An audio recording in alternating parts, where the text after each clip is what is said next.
Now that we're back at the main screen, we're going to run a PCA test. So I'm going to select PCA from the top left menu. And now we have all the configuration settings for the PCA test. The basal flow rate or the base flow rate, the test duration, and the bolus test configuration. Those are the primary settings. The bolus is the small delivery that's going to be on top of the basal flow rate. And these are the pulses that we're going to be measuring. And we'll also measure the time in between and the duration of each pulse. Now this isn't necessarily a PCA pump, but we can run it in a PCA-like mode to be able to do this demonstration. All we're going to do is show how the IPA-3400 can detect the changes in flow rate and measure the bolus pulses. We have a lockout time and a loading dose. This would be the first dose that may be different than the others. Back pressure, again, that's the pressure that the infusion pump sees going into the IPA-3400. And then the start condition, automatic or manual. I'm going to be configuring the infusion pump here, so I'm going to leave it at automatic. And so that allows the IPA-3400 is ready to go. As soon as it sees flow rate, it'll start the test. But right now it's sitting there idle. So on the infusion pump, I need to configure to match those settings. So we'll select channel A and we'll say our primary rate is 20 milliliters per hour. That's what we set on the 3400. And the volume to be infused really doesn't matter at this point. I'm just going to do more than we're going to actually need. Do 200 just to make sure it doesn't stop in the middle of our demonstration here. And then I'm going to go ahead and start that. And now we have a base flow rate of 20 milliliters per hour. And we can see that the IPA-3400 detected that. It's starting to measure a flow rate. And that's where it's getting our average flow rate, and it's saying our base flow rate is 20 milliliters per hour. So now that that's stabilized, I'm going to simulate triggering a PCA dispense. And I'm going to go to my pump here, and I'm going to tell it to do a secondary volume of, let's do 200. And we're going to do a half a milliliter, 0.5. Now we're going to let that run. So it's going to change the flow rate. The IPA-3400 has detected that change. We can see that the basal flow is no longer updating. It's showing us the instantaneous flow.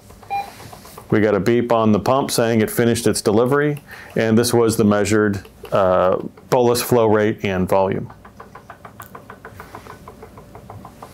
If we go to the graph, we can clearly see that it saw a pulse. This is the pulse that it measured. And if I go in and do another one, it will give us the time interval. So we're going to do a secondary delivery again. We're going to say 200 and another 0.5 milliliters to simulate an injection.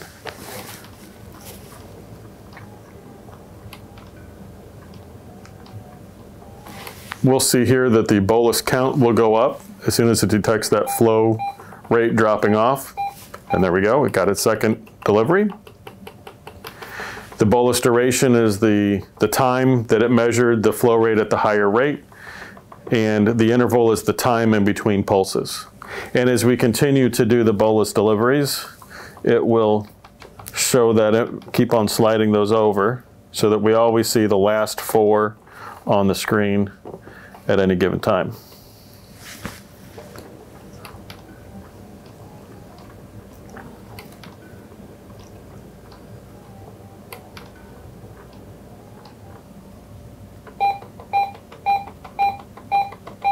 Now what's important for doing PCA testing, or the PCA test mode, is that the PCA flow rate needs to be at least 4 to 5 times higher than the basal flow rate. That gives the IPA-3400 a chance to detect that change in flow. If we look at the graph, you know, this is the instantaneous graph, and these pumps, they're not a steady flow rate. As we can see here, it kind of goes all over the place with the way these fingers move and dispense the fluid. So we need at least a 4-to-1 to make sure that there's a very large difference between the bolus delivery rate and the basal flow rate. And so we can hide this graph and go back to our data here. And this will just continue to update. We get the average of the bolus deliveries over on the right. And when we're done, we can stop the test and save our results. Again, it says testing complete because I didn't allow it to run for the programmed period of time. But it shows that it was stopped. My status for channel 1 shows that this channel is stopped. In case I'm looking at another channel, I can still see what's going on with that channel.